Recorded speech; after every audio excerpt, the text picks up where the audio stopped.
Isang mapagpalang umaga po sa bawat isa sa atin. Good morning po.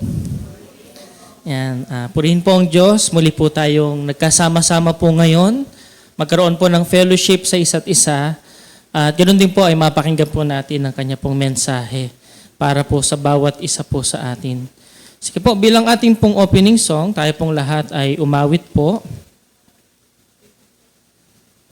Awitin po natin ito pong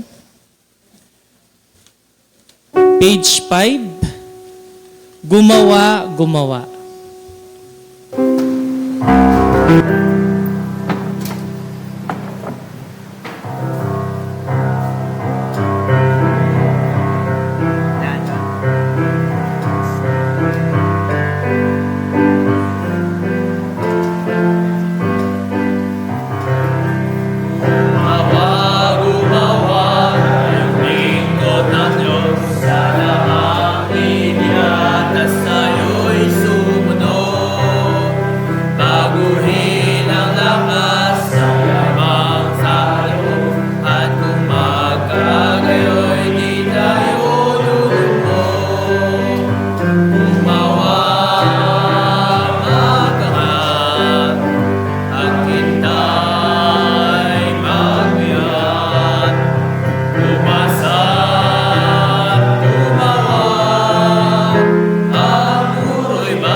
Purihin pong Diyos sa ating pong inawit at minsan pa po tayong umawit po bilang ating pong pagpupurit, pagsamba sa Kanya dito po sa page 23, doon sa krus.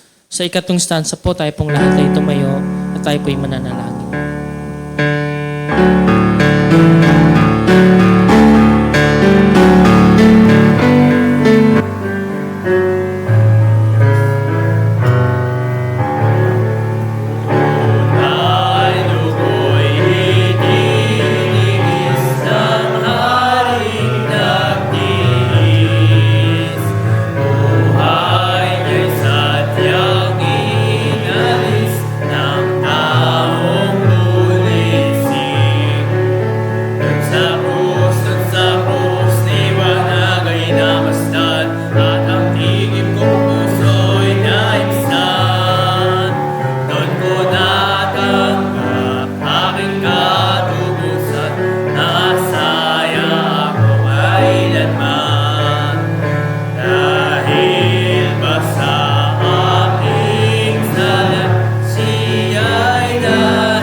Ngayon po, hingin natin kay Brother Chris ang ating pong opening prayer.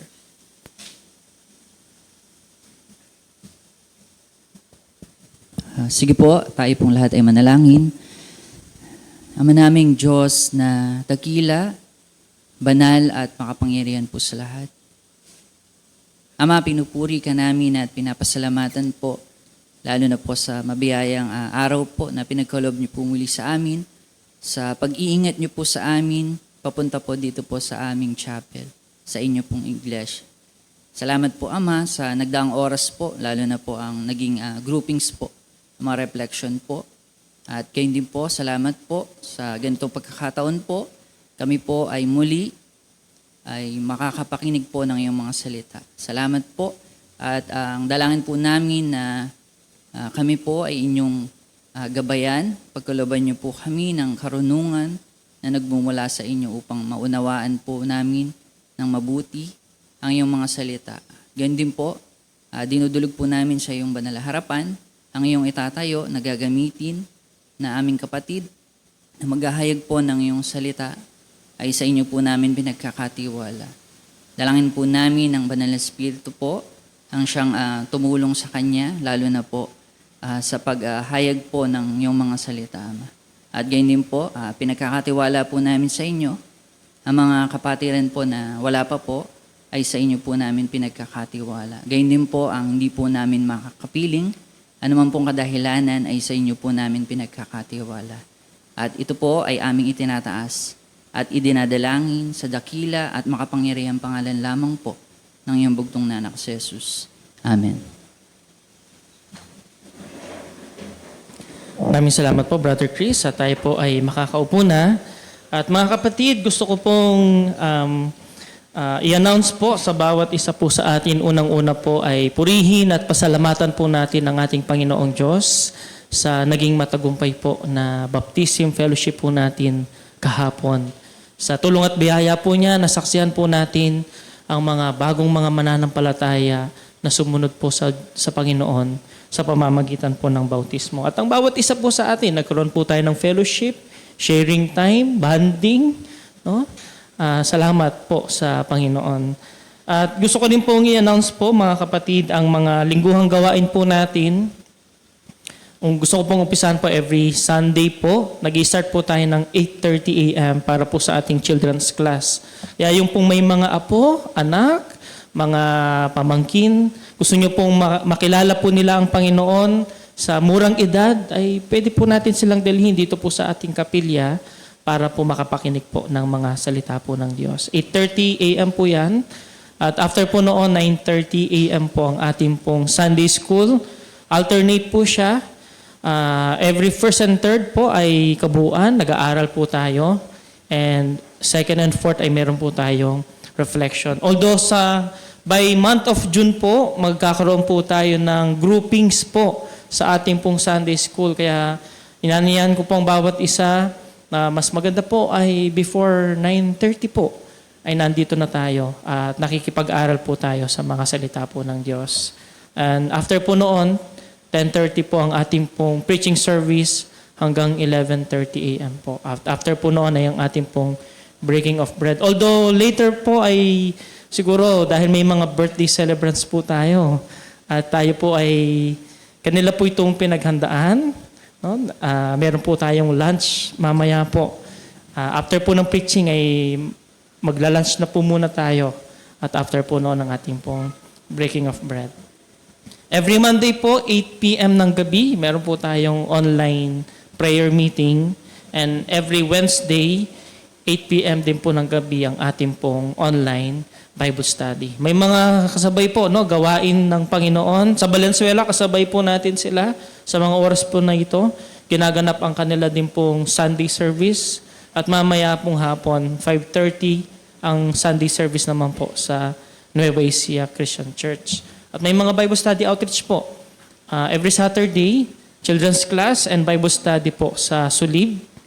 Every second Thursday po, Bible study po sa Nueva Ecija, house to house. And every last Saturday ay Bible study naman po sa Valenzuela. Kaya patuloy po nating ipanalangin po ang mga gawain pong ito. At special announcement po, mga kapatid, lalong-lalo na sa ating mga youth, young people, meron po kayong fellowship na pinag-iimbita po ng mga kapatid natin sa Nueva Ecija Christian Church, May 22 hanggang May 23. Overnight po ito. Kaya para sa ating mga kabataan, maganda i-clear na natin yung ating schedule. Daluhan po natin ito. No? Puntahan po natin dahil ito po ay pag-aaral sa salita ng Diyos. Magkakaroon din kayo ng bonding time. No? Makikilala niyo yung mga kabataan sa mga churches po sa Nueva Ecija at sa Valenzuela. At ito po ay ipanalangin din natin, bagamat ito po ay sa mga kabataan po natin, mga kapatid. Pwede po tayong makabahagi po rito. No? Sa prayers, sa support, no? Para po sa ating pong mga young people. At marahil po, gusto ko rin pong i-announce po at pasalamatan ang Panginoon sa mga birthday celebrants po natin ngayong month of April. Bali, nag-birthday po ang mga kapatid natin, sina Sister Dang, Sister Wilma, ganoon din po sina Sister Christina kahapon at sa 29 po si Sister Catlea. Although nakapag-testimony na po ang ating mga kapatid, sina Sister Wilma at Sister Dang. Pero gusto ko pong bigyan po ng pagkakataon ngayon na mag-testimony rin at magpasalamat sa Panginoon ng mga kapatid natin. Siguro umpisahan po ni Sister Christina at sundan po ni Sister Catlea po para po sa testimony.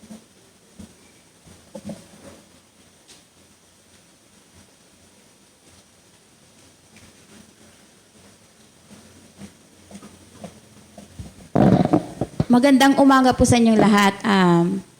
Nagpapasalamat po ako sa Panginoon sa panibagong taon ng aking buhay.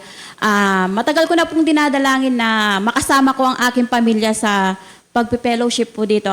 Kahapon po, yung best gift na natanggap ko, yun po yung nabaptize yung panganay ko po. And then, nakasama ko po yung nanay ko at saka tita sa sharing po. Ngayon naman po yung aking kapatid at ang asawa niya ang nakasama ko. Sa akin po, napakalaking blessing po nun para sa akin dahil hindi ko sila pinilit, kusa po silang sumama sa akin. Parang yung dinadalangin ko noon, unti-unti po na ano ko na po. Yun lang po. Thank you po.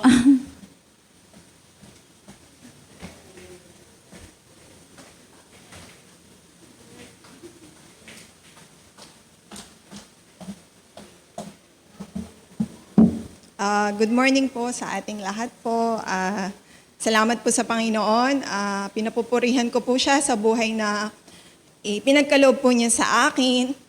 At malaking kapasalamatan ko po na ang pinakamahalagang biyaya po na natanggap ko sa aking buhay ay ang makilala po ang ating Panginoong Jesus. At tanggapin ko po siya sa buhay ko na aking Panginoon at tagapagligtas. Yun po yung pinakamalaking blessing po sa buhay ko. Kasi sapagkat kung hindi ko po siya nakilala, walang kwenta po yung buhay ko. At siguro ngayon, hindi po ako naririto. Kaya ayan po yung patotoo ko. At binabalik ko po ang kapurihan sa ating Panginoon. Isa pa po, sobrang napakabuti po ng Diyos, tunay po, na hindi lamang po ako ang nakakilala at tumanggap po, yung pong dinagdag pa po niya ang pamilya ko, na napakabuti po niya kasi kung ako lamang po siguro po, ang bigat po sa pakiramdam na ako lang po yung, kung ako lang po yung maliligtas, tas yung pamilya ko hindi. Parang, hindi po, wala pong joy po doon. Kaya, napakabuti po ng Diyos kasi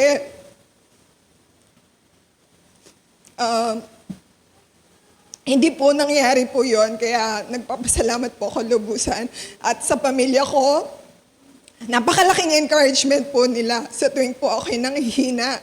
Personally, kapag sa pag-a-attend po, actually, hindi po siya madali. Hindi madaling maging Kristiyano. Pero dahil binigay po sila ng Diyos sa akin, napapadali po ang lahat, yung encouragement po nila na at tulad po nito, mag-testimony ako bilang patotoo ko sa aking buhay. Sila po yung joy na binibigay sa akin ni Lord. At sa araw-araw po ng mga pagsubok, meron po akong peace, kapayapaan dahil alam ko ang Panginoon. Ano man po yung kahirapan dito sa mundo, siya po yung palagi pong nandyan. Hindi ako iiwan, hindi ako pababayaan. Sa kabila ng pagkukulang ko po, dahil hindi naman po ako perfect kahit po Christian na ako, ang dami ko pong pagkukulang. Pero dahil sa Kanya, napupunan po lahat ng yon. At sa mga kapatiran po, sobra pong yung fellowship na ganitong meron tayo. Salamat po. At mas nagiging introvert person po ako. Yung, baliktaran pala, mas nagiging, yung makakwentuhan kayo, yun po yung din nagbibigay ng kasiyahan sa akin. Kasi sobrang nakaka-encourage po yung mga bawat kwento nyo, kahit minsan, yung mga masasarap na kinukwento yung pagkain, yung mga ganun lang po. Sobra pong nakaka-encourage po na yung mga kapatiran napakabubuti. Yung mga nagdadala po ng mga iba-ibang fruits, vegetables, sobrang, alam niyo po yung sinishare niyo yung blessing niyo. So, sino ba naman po ako na parang ako din, ay, ba't yung mga kapatiran nagagawa nila yun? So, sa mga maliliit na bagay, hindi nila alam, napakalaki po nun. At nakaka-encourage po talaga yun. Kapag nandito ka, ang sarap po sa pakiramdam na ang pamilyang binuo ng Panginoon na meron tayo. Sobrang yung joy and love po. So, salamat din po sa lahat po. Sobra pong tuwa po yon na nabibigay niyo po. Hindi lang po sa akin. Sa karamihan po siguro, hindi niyo lang po napapansin. Pag uwi sa bahay, ang daming bitbit, ang daming Kasi yung love po, na expression niyo po yon. Kaya ang kapurihan po sa Diyos, binabalik ko. Maraming salamat po.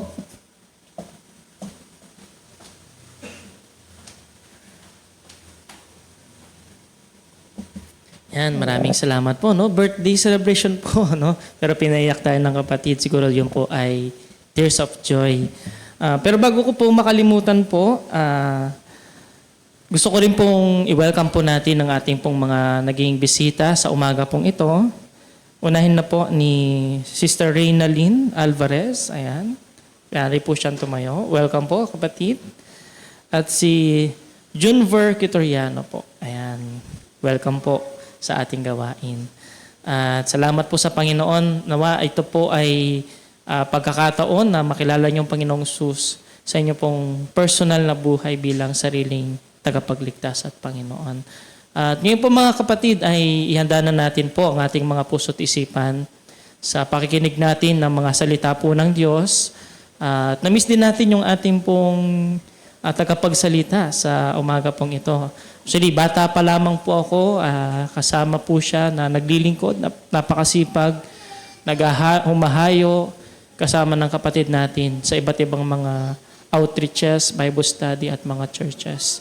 Mapalad po tayo dahil ito po ay ipinagkaloob ng Panginoon sa atin. At ngayon po ay tawagin ko na po ang ating pong speaker, si Brother John Norwil Gutierrez po.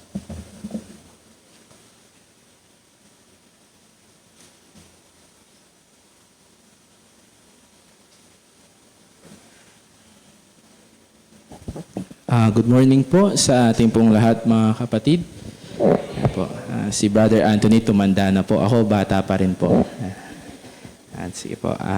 Congrats po sa lahat po ng mga kapatid po na nabaptize kahapon. At salamat din po. At muli ay binigyan po tayo ng pagkakataon po ng Diyos na magtipon po ngayon at makapag-aral po sa kanya pong mga salita. Siguro po tayo po ay mag-start muna po na manalangin at umingi po ng patnubay po sa ating pong pagpupulay. Let us pray po. Ama namin Diyos na dakila, banal at makapangyarihan sa lahat. Ama, nagpapasalamat po kami sa muling pagkakataon na pinagkaloob niyo po sa amin. Sa umaga po na ito at sa oras po na ito, ang dalangin po namin, Ama, na patnubayan niyo po kami sa mga salita po ninyo na amin pong mapapakinggan.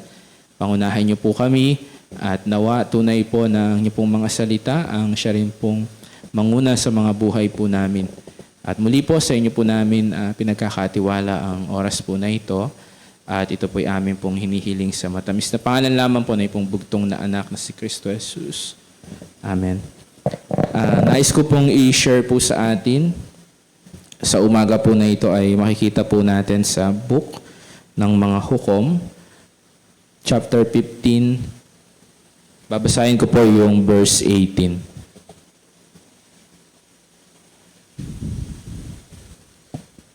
Judges chapter 15 verse 18, kung nakita na po natin, babasahin ko po.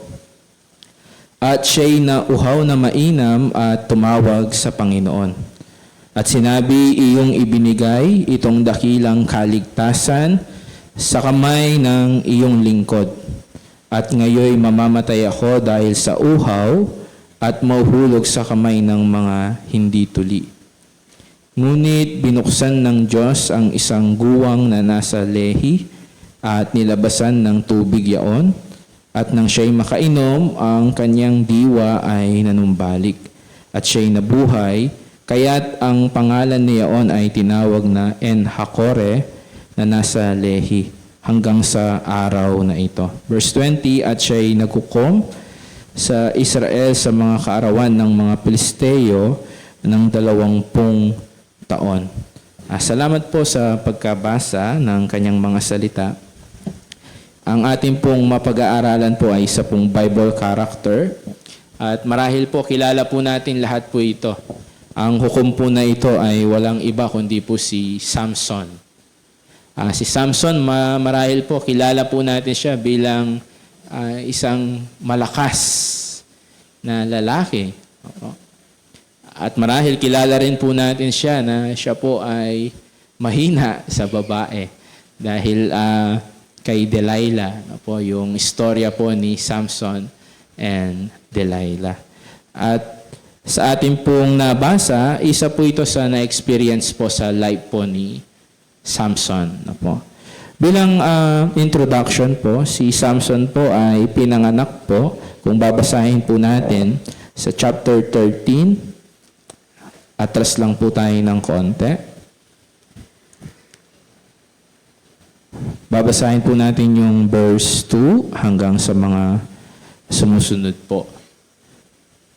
Para makita po natin kung paano po na pinanganak po si Samson. Sabi po sa verse 2, at may isang lalaki sa Sora sa angkan ng mga Danita na ang pangalay Manoah. Okay, nakita po natin ang name po ng kanya pong father. At ang kanyang asawa ay Baog at hindi nagkakaanak.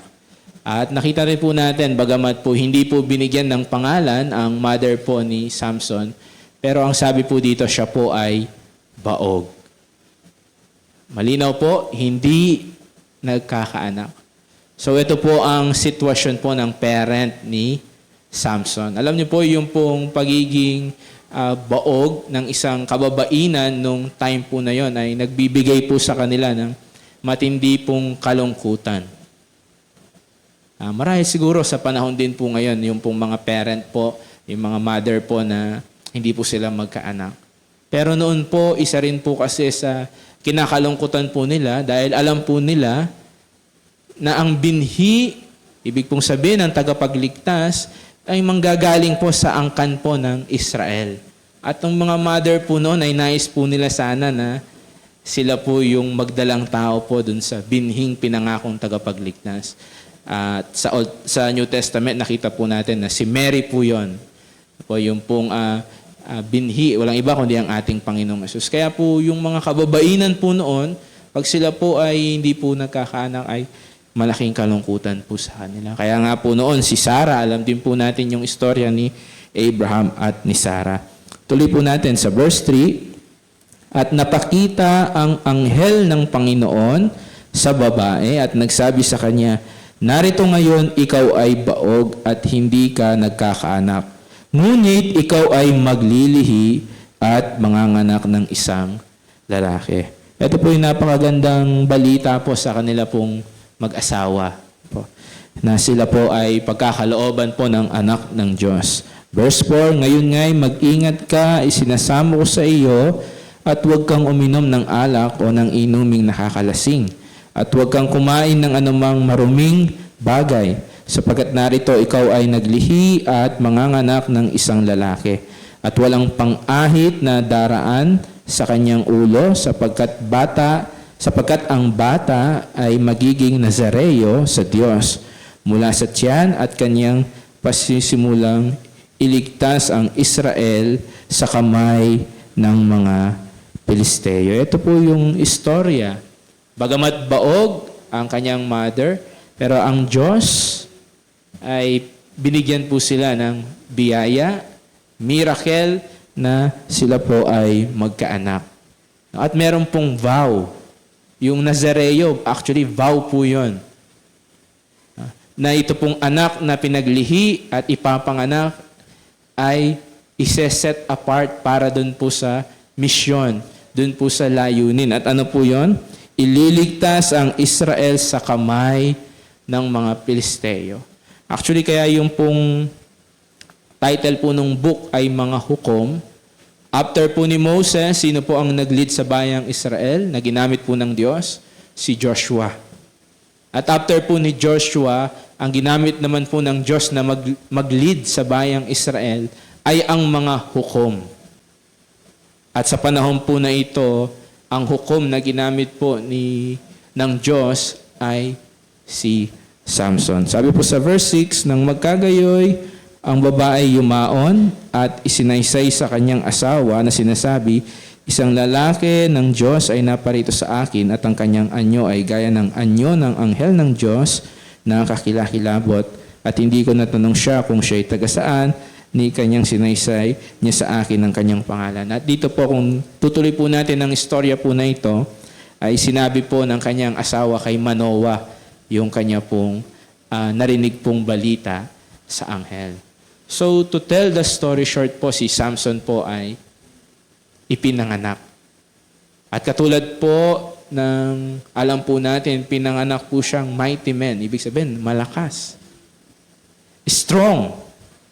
At marahil siguro ay, kung makikipaglaban po tayo sa kanya, ay hindi po tayo mananalo.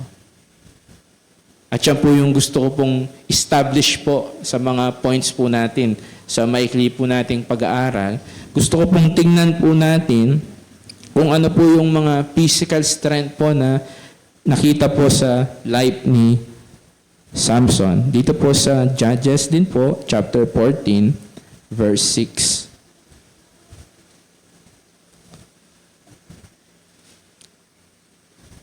Basahin ko na po yung verse 5. Ang sabi po dito, "Nang magkagayoy, lumusong si Samson at ang kanyang ama at ang kanyang ina sa Timna at naparoon sa ubasan ng Timna at narito isang batang leyon ay umuungal laban sa kanya."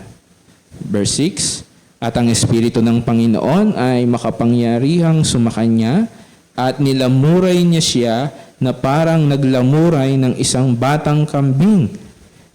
At siya'y walang anuman sa kanyang kamay, ngunit hindi niya sinaysay sa kanyang ama o sa kanyang ina kung ano ang kanyang ginawa." Tingnan po natin kung paano niya pinakita yung strength po niya, yung lakas po niya dito. Habang sila ay papunta sa ubasan, actually, ang layunin po nila dito ay parang mamanhikan. Doon po sa nagustuhan po ni Samson na babae. Although ito po ay hindi po Israelita. Pero kung titingnan po natin, doon po sa paglalakbay po nila, meron pong isang batang leyon. Ibig sabihin, ito po ay nandun sa peak nung kanyang, yung kalakasan po niya. Pero alam po natin, yung lion ay king of the jungle. Pero dito, isinulat kung paano po dinipit ni Samson yung lion. Tayo po, pag may nakita pong leon, ano po yung gagawin po natin? Baka tatakbo po tayo, di po ba? Pero si Samson, sabi nga doon, parang wala mang sa kanya. Ganun yung strength po niya. Isa pa po, doon po sa taas ng binasa po natin, doon sa chapter 15,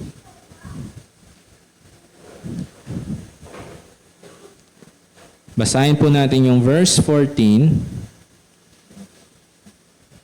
Ang sabi po dito, nang siya'y dumating sa Lehi, ang mga Pilisteo ay naghihiyawan, samantalang sinalubong nila siya, at ang Espiritong ng Panginoon ay makapangyarihang sumakanya, at ang mga lubid na nasa kanyang mga bisig ay naging parang lino, na nasupok sa apoy at ang kanyang mga tali ay nalaglag sa kanyang mga kamay.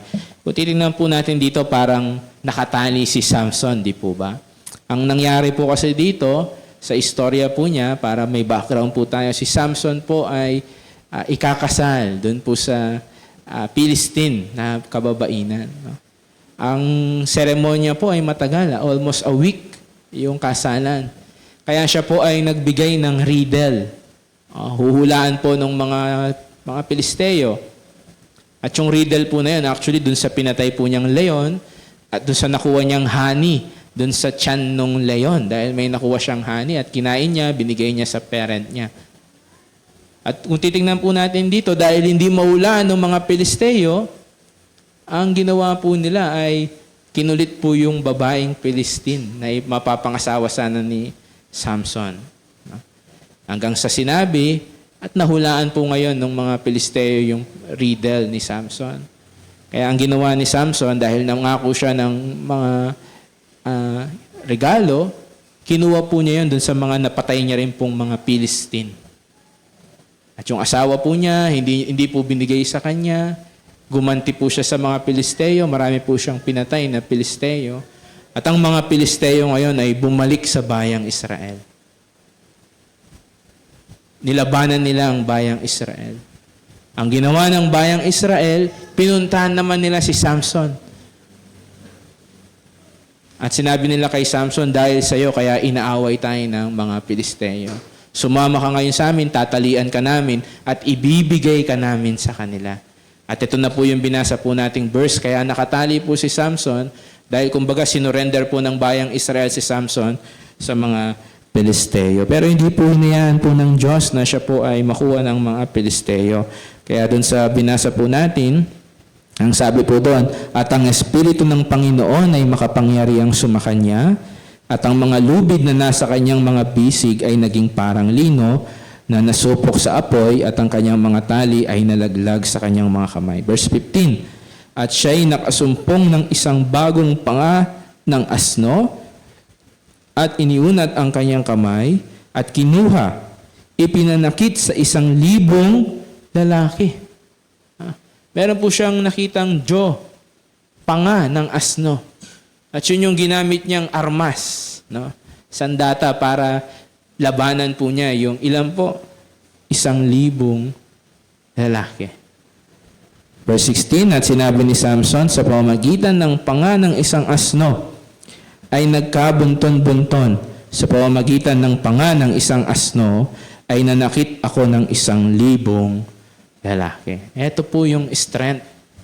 Ito po yung kung paano po ang kalakasan po na galing sa Diyos, na binigay kay Samson, at nakita po nating lahat. Kaya po si Samson, kinakatakutan siya nung panahon po na yon ng mga Philistine, ng mga Pilisteo. At yun po yung layunin, no, ni Samson, to defeat Philistine. Bakit? Dahil hindi ba mahal ng Diyos ang mga Pilisteo? No. Dahil ang Pilisteo ay ang mga Philistine ay hindi naniniwala sa Diyos. Kinakalaban nila ang Diyos. Katulad po natin. Katulad din po tayo ng mga Philistine. Yung parusa po nila ay parusa din po natin dahil ang kaparusahan ng kasalanan, kamatayan. At ngayon po, gusto ko pong tignan naman kung paano natin nakita yung kalakasan ni Samson, ano naman po yung kahinaan po niya? Ano yung hula po natin kung tayo po yung tatanungin? Baka sasabihin natin yung buhok ni Samson. Actually, ano lang po yun covenant lang po yun. Wala naman po doon Kundi nasa Panginoon yung pong nanggagaling yung kalakasan po niya. Pero dito po sa mga binasa po natin, dito na po tayo pupunta sa atin pong teksto. Chapter 18. Chapter 15, verse 18. Ang sabi po dito, at siya'y nauhaw na mainam at tumawag sa Panginoon. Una pong weakness po ni Samson, yung hindi po niya pagtawag sa Panginoon. Remember the lion? Nung nakita po niya yung lion, sa kanyang sariling lakas, sa kanyang, sabihin na po natin na alam niyang kalakasan niya, tinalo po niya yung lion. Nung pong 1,000 men, wala tayong makikita doon na siya'y tumawag sa Panginoon. Ang ginawa niya, may nakita siyang panga. Kinuha po niya. Ano na po yung makikita po natin doon? Disobedience. Dahil ang vow niya ay huwag siyang magkakaroon ng paghawak sa mga patay. Kaya nga yung sa layon, kinuha po niya, di po ba, yung sa tiyan ng layon, kung tutuloy po natin yung kinuha niya yung honey.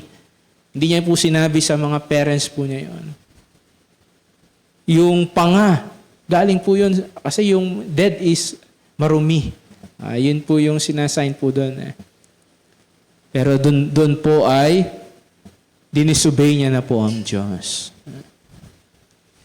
Kaya ang Diyos, hinambol niya si Samson. Saan po nahirapan po si Samson? Sa layon? Sa 1,000 men? Ano po yung kinahirapan po niya? Uhaw. Nauuhaw siya. At doon po siya nagka-peer sa life niya. Alin po yun? Yung basic needs po niya. Yung uhaw. Kung titingnan po natin sa panahon po natin, mainit na po yung panahon. At lagi po nating kailangan na uminom ng tubig. Kahapon, sagana po tayo sa gulaman. Ewan ko, baka may mga nag-LBM sa atin. Marami po yata nag-LBM. Pero kung titingnan po natin sa init ng panahon, actually ito po, kung pag-aaralan po natin po ito, yung panahon kung saan po siya nakipaglaban, nandun po yung init, desert. Nung panahon, sabi po ng mga nag-aaral po sa Biblia. At wala ding source ng water po doon. Kaya bagamat po, kung titingnan po natin, from victory, siya po ngayon ay, kaya nga po yung binasa po natin, at siya'y nauhaw na mainam. Ito po yung una po niyang problema. At mga kapatid, kung minsan hindi po tayo nalalayo kay Samson. Madalas, ang Diyos, siya po yung nagkakaloob sa atin. Kaya nga po inumpisahan natin dun sa birth ni Samson. Miracle po yung birth po niya. Kung ang Diyos hindi po siya gagawa, ay hindi magkakaroon po ng anak si Manoah at ang kanya pong asawa. Pero sila po'y binigyan ng Diyos ng anak. At kung minsan, ang Diyos din po ay nagbibigay po sa atin. Maaring ito po ay opportunity, maaring sa pag-aaral sa mga youth, maaari pong mga trabaho sa mga adult po sa atin, at iba't ibang bagay po. Maaring ito po ay mga pagpapala material. Ibinibigay po yan ng Diyos sa atin. Kaya lang kung minsan katulad po tayo ni Samson, ine-enjoy lang po natin yun. Ine-enjoy po natin yun. Hanggang dumating na po doon sa naubos. nawala. At kung minsan doon natin naaalala ang Panginoon. Pagka nandun na po tayo doon sa pinaka mababa po nating kalagayan. Yung basic needs po natin. Oh, Panginoon, wala na po akong pambayad ng ganito. Oh, Panginoon, wala na po akong pambili ng ganito. Pero nakalimutan natin, ang Diyos po ay nagkaloob na. Kaya lang kung minsan po ay, alam niyo bakit nauubos? Kasi yung nagkaloob kung minsan hindi natin naaalala. Yun po yung naging problem po ni Samson. Nakalimutan niya. Paano po natin masasabing nakalimutan? Kasi balikan po natin po yung sa binasa po natin kanina. Verse 16. Sabi po dito, at sinabi ni Samson sa pamamagitan ng panga ng isang asno, nagkabunton-bunton sa pamamagitan ng panga ng isang asno, nanakit ako ng 1,000 lalaki. Nandun po yung pride, nandun po yung nandun po yung problema ng sarili. Nakalimutan niya yung binasa po natin kanina, di po ba? Nung nakatali pa lamang yung kanyang mga kamay. Take note nakatali yung mga kamay niya. Sino yung tumulong po sa kanya? Sabi po dun sa verse 14, angat po tayo. At ang Espiritu ng Panginoon ay makapangyarihang sumakanya. At ang mga lubid na nasa kanyang mga bisig ay naging parang lino. Actually, doon pa lang po sa pagkatali po niya, kung hindi rin po ang Espiritu ng Diyos ay nasa kanya, hindi po niya makakalagpo ang bagay po na yan. Kaya po dito po sa binabasa po natin, yung sinasabi niyang dahil sa panga ng asno, dahil sa kanyang sarili, sino po ang nakalimutan po niya? Ang kapangyarihan ng Diyos. Bagamat po makapangyarihan, sabihin natin malakas si Samson, pero ito yung mga bagay na mahina po siya. Nakalimutan po niyang tumawag sa Panginoon. At ang kagandahan, nung siya po ay mahina, doon niya naman po natutunan tumawag sa Panginoon. Kaya kung babalikan natin yung verse 18, ang sabi po doon, siya'y nauhaw na mainam at tumawag sa Panginoon. Mga kapatid, yan po ang kinaibahan po natin. Hindi po tayo religion. Hindi po tayo pagka dumalo ka dito, maliligtas ka. Hindi po ganon. Tayo po ay meron pong relasyon sa Diyos. At ang number 1 na essential ng isa pong relationship, yung pong communication. Si Samson dito po niya natutunan na tumawag sa Panginoon. At ang napakaganda pa po, sabi po dito, iyong ibinigay itong dakilang kaligtasan. Nung siya po'y nandun din po sa kanyang kahinaan, doon niya rin po naalala kung saan galing yung victory. Hindi po doon sa panga ng asno. Hindi po doon sa kanyang sarili. At ang sabi po niya dito, ibinigay. Yung kaligtasan, yung victory po niya, hindi siya galing sa kanyang sarili. Ito po'y ibinigay ng Diyos. Nung wala na siya, doon niya po na-appreciate yung bigay ng Diyos. Kaya kung minsan ang Diyos, dinadala niya rin po tayo doon sa wala tayo. Yung wala tayong kayang gawin. Biruin po natin, tubig lang po yun. Parang kung tayo po yung tatanungin, kuha mo akong tubig. Mabilis po sa atin na makakuha ng tubig. Diba? Pwedeng malamig, pwedeng hindi malamig. Pero nung panahon po na yun, ako po yung naniniwala na yung lakas po ni Samson na yun ay naghanap din po siya ng maiinom po niya. Pero talagang wala. Wala. Kaya naalala po niya na ang victory ay galing po sa Diyos. Napaka-importante po noon kasi sa buhay din po ng mga Israelita bago sila pumasok sa lupang pangako, si Moses din po ay nagbigay reminder sa kanila doon sa Deuteronomy chapter 15. O Deuteronomy chapter 8, sorry po. Verse 11 hanggang sa mga sumusunod. Ang sabi po dito, mag-ingat ka na baka iyong malimutan ang Panginoon mong Diyos sa hindi mo pagtupad ng kanyang mga utos at ng kanyang mga kahatulan at ng kanyang mga palatuntunan na aking inutos sa iyo sa araw na ito. 12. Baka pagka ikaw ay nakakain at nabusog at nakapagtayo ng mabuting bahay at iyong natatahanan, at pagka ang iyong mga bakahan at ang iyong mga kawan ay dumami, at ang iyong pilak at ang iyong ginto ay dumami, at ang lahat ng tinatangkilik mo ay dumami.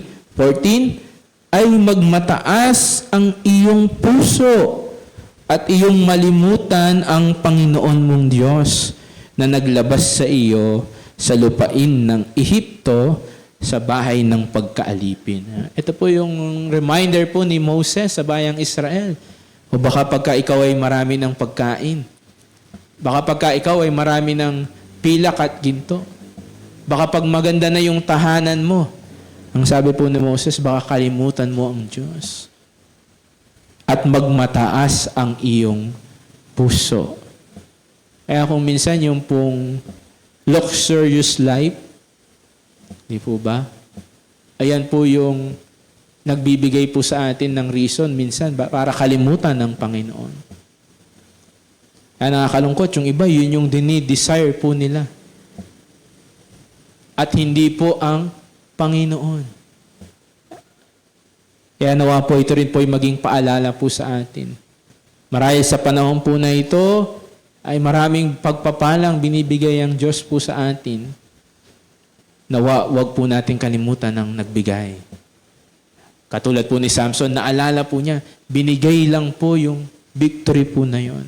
At nung time po na yon, bagamat nung nakikipaglaban siya, kung babalik po tayo, wala po siyang takot, pero nung time po na yon ay natakot po siya. Kaya ang sabi po niya, at ngayon, dun sa verse 18 ng chapter 15, at ngayon mamamatay ako dahil sa uhaw at mahuhulog sa kamay ng mga hindi tuli. Parang ang hirap po nun, no? Yung reason ng death po niya ay thirst. No? Nauhaw po siya. Yung fear po na siya po ay pumanaw. Lagi ko nga pong sinasabi po, pagka pag-uusapan po yung death, yung kamatayan, marami pong iba-ibang reason bakit namamatay ang tao. Pwedeng ito po ay sa katandaan po niya, pwedeng ito po ay sa aksidente, pwedeng murder, pwedeng suicide, nakakalungkot yung iba, suicide. Pwede pong iba't ibang paraan, no? Nakikita po natin sa news po yan. Pero yung bottom line, alam po natin bakit may kamatayan. Tingnan po natin, balikan po natin yung sa Garden of Eden. Sinabi po ba ng Diyos kay Adan at Eva, o pagka ikaw na-aksidente ka, mamamatay ka. Pag ikaw tumanda ka, mamamatay ka. Isa lang ang sinabi niya, pag kinain mo itong pinagbabawal na bunga ng punong kahoy, mamamatay ka. Walang aksidente, walang murder, walang ganon. Isa lang po yung reason bakit mamamatay ang tao po nun. Pag kinain mo yung pinagbabawal. At ano po yun? Disobedience, kasalanan. Kaya tayo po ay dumarating po dun sa kamatayan dahil po sa kasalanan po natin, dahil ang kabayaran po ng kasalanan ay kamatayan. At ito po yung mga fear. Ito po yung pong mga na-experience po niya nung siya po'y nauuhaw. Nagkaroon po siya ng realization. At sa ating pong pagwawakas din po sa umaga po na ito, gusto ko po na magkaroon din po tayo ng realization. Mga kapatid, Ang lahat po ng bagay, ang source po ay ang Diyos. Sa needs po natin. Kaya nga po doon sa Matthew chapter 6, yung sermon po ni Jesus, huwag kang mabalisa sa pagkain mo, sa titirhan mo, sa susuotin mo. Alam ng Ama mo na nasa langit ang kailangan mo. Kaya seek ye first, sabi nga po doon. Ang Panginoon, ang Diyos, siya din po ang source ng life. Alam niyo po, ang Diyos po ba, ano yung naging tugon po niya kay Samson nung siya po ay humingi ng tubig? Nag-reject po ba ang Diyos? From miracle din po, siya po yung nagkaloob. Sa desert ay nagkaroon po ng tubig. At kung titingnan po natin, sabi po dito sa verse 19, ngunit binuksan ng Diyos ang isang guwang nasa Lehi. Sa English po, napakaganda po na ito eh. Di ba po nung nagkaroon po ng victory, tinapon po niya yung jaw ng asno. Sabi po dito, but God clave an hollow place that was in the jaw. Kung saan po bumaksak yung jaw, doon din po nang galing. Oo, yung pong water. Bakit kaya kung minsan napapaisip tayo, bakit po kaya? Alam po natin, yung jaw, yung dead, symbolize dirty, marumi. And yung water, symbolize naglilinis. Sabi rin po kasi ng Panginoon, dito naman po sa John chapter 4, verse 14, alam din po natin yung background po ng istorya po na ito. 1 chapter 4, verse 14. Basahin ko na lang po sa Tagalog, ang sabi po dito, datapwat ang sinumang uminom ng tubig na sa kanya'y aking ibibigay. Tingnan po natin, no po? Ito po ay magkaiba na pong panahon, magkaiba pong pangyayari, pero yung babae po dito, siya po yung nag-iigib. No? Nangangailangan din po siya ng tubig na mainom po niya, magagamit po niya. At doon po na-meet niya po ang ating Panginoon. At ang sabi po dito, ang sinumang uminom ng tubig na sa kanya'y aking ibibigay ay hindi mauuhaw magpakailanman. Ngunit ang tubig na sa kanya'y aking ibibigay ay magiging isang balon ng tubig na bubukal sa kabuhayang walang hanggan. Hindi po literal po ito na hindi na tayo mauuhaw. Ang nais pong sabihin ng Panginoon po dito, kung tayo po ay maniniwala, sasampalataya, tatanggapin ng ating Panginoong Yesus. Tayo po na longing po ng kapahingahan, yun po yung sabihin na po natin, experience nung nauuhaw. Longing po ng satisfaction. Yan po yung nauuhaw ka eh. Meron kang hinahanap na masatisfy yung needs mo. Ang magbibigay po sa atin ng satisfaction, hindi po yung binibigay ng sanlibutan po na ito. Walang iba kundi po ang ating pong Panginoong Yesus. Dahil pagka tayo po sumampalataya sa Panginoong Yesus, tatahan po ang banal na Espiritu po sa atin. John chapter 7. Verse 37 hanggang sa mga sumusunod po, ang sabi po dito, nang huling araw nga na dakilang araw ng kapistahan, si Jesus ay tumayo at sumigaw na nagsasabi, kung ang sino mang tao'y nauuhaw, ay pumarito siya sa akin at uminom. Ito po ay isang invitasyon. 38, ang sumasampalataya sa akin, tingnan po natin, ano po yung paraan? By faith. Ang sumasampalataya sa akin, gaya ng sinabi ng kasulatan, ay mula sa loob niya iaagos ang mga ilog ng tubig na buhay. 39. Ngunit ito'y sinasalita niya tungkol sa Espiritu na tatanggapin ng mga nagsisampalataya sa Kanya, sapagkat hindi pa pinagkakaloob ang Espiritu, sapagkat si Jesus ay hindi pa niluluwalhati. Yung tubig po na yun ay symbolize po ng pagtahan ng banal na Espiritu. Kaya pagka nasa atin na ang banal na espiritu, di po ba meron po tayong kasiyahan, meron po tayong satisfaction, minsan kahit may problema tayo. Dahil yun po yung sinisimbolize po noon.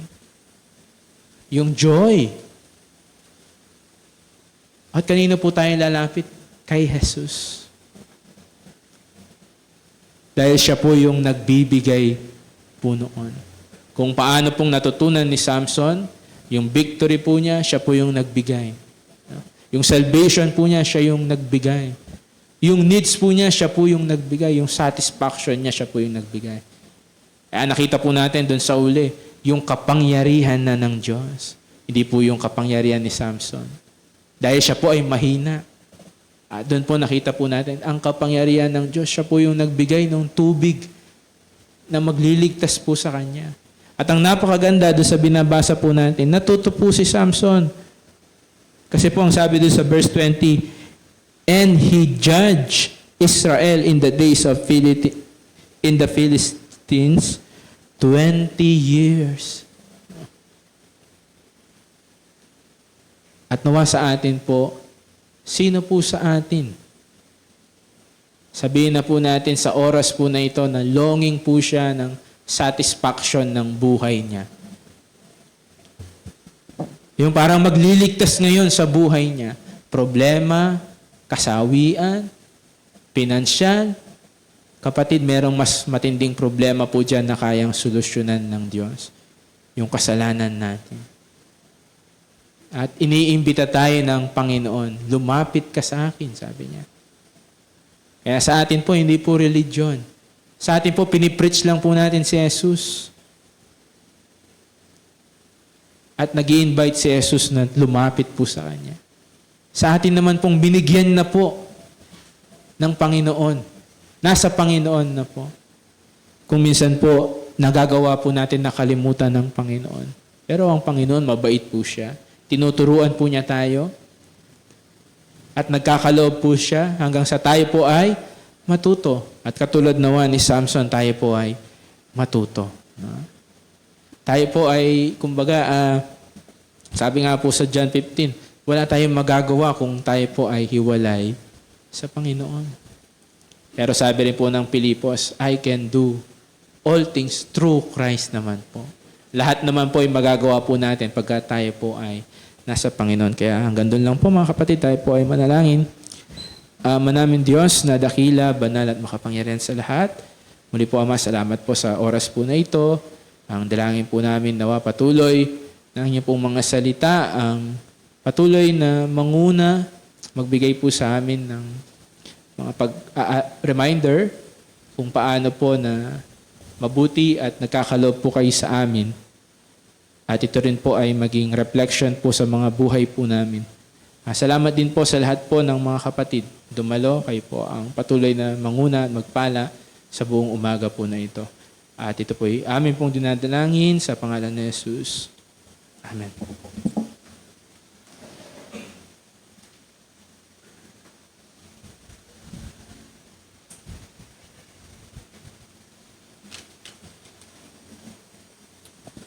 Purihin po ang Diyos sa mga salita po niya, sa mensahe po niya sa bawat isa po sa atin. At maraming salamat din po sa anak na kanya pong ginamit.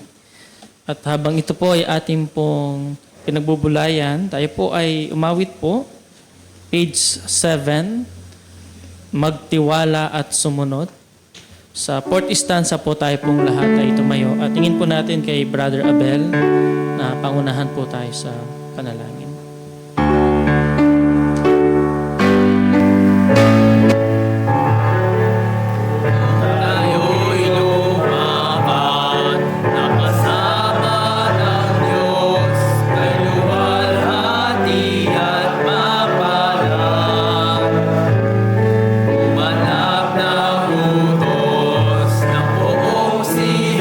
Jesus, at maghiwalay at sumunod.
Sige po, tayo po ay manalangin.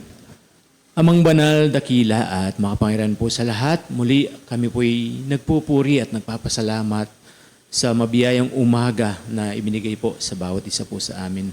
Maraming salamat po sa inyo pong pangunguna sa pag-antabay, lalo tigit sa aming pong mga puso't isipan sa pakikinig ng iyong mga salita. Nawa ay nagsilbing hamon po ito sa bawat isa na ang naging buhay po ni Samson. Tunay nga po na hindi po namin na umabot ang buhay ni Samson sa lowest part na kung minsan ay pinapahintulot mo rin po ito sa amin na makaranas ng iba't ibang pagsubok, iba't ibang problema sa aming mga buhay. Nang sa gayon ay wala po kaming ibang matakbuhan kundi ang aming Panginoong Yesus. Kaya salamat po sa realization, sa pagbubulay sa umagang ito, naway kasangkapanin po ang iyong mga salita sa aming mga buhay upang sa gayon ay tunay na makita po namin ang victory na kasama ang aming Panginoon. Kaya salamat po maging sa anak na iyong ginamit na naghayag ng inyong pong mensahe sa umagang ito. Salamat din po sa kanyang dedikasyon, sa kanyang paglilingkod din po sa inyo na ipinapakita po ninyo ang kanyang nagiging buhay bilang patotoo, bilang pagsunod din po niya sa inyo bilang kanyang bilang inyong lingkod. At ang panalangin po namin na patuloy na kasangkapanin mo pa ang aming kapatid sa maraming ministeryo na ipinagkakalob mo po sa kanya. At patuloy din po, nakikita po namin ang kanyang malasakit sa inyong gawain. Pagpalain mo po ang bawat kapatid na nagsidalo sa umaga pong ito at pagpalain mo po ang bawat isa na nakakarinig, lalo tigit sa amin pong FB Live, sa patuloy na pangunguna rin po at patuloy din po sa aming pong susunod na bahagi ang inyong pong next na naming pong gawain ng Lord's Supper. Pero ito po ay mamaya pagkatapos ng aming pong lunch. At dalangin din po namin maging ang pagkain na aming pong pagsasaluhan sa tanghaliang ito. Nawa patuloy naming dalangin ang inyo pong pagbendisyon. At patuloy din po nawa ay maging kasangkapanin para sa aming pong pisikal na katawan ay makaranas po kami ng kabusugan sa pamamagitan ng yung biyaya na ipagkakalob sa tanghali pong ito. At ganun din po sa mga kapatid po namin na naghanda nito, nawa ay patuloy na i-bless din po sila. At patuloy ay pinagkakatiwala namin ang maming fellowship pa sa tanghali pong ito. At patuloy din po kina Brother Wilson, Brother Norman sa pagbibiyahe rin po. Pagkatapos sa Valenzuela ay tutungo sila sa Nueva Ecija upang doon naman po ang susunod na gawain na meron po. At binabalik po namin ang mataas na papuri, pasasalamat sa tanging pangalan lang po ng aming Panginoong Yesus. Amen. Magandang umaga po at God bless.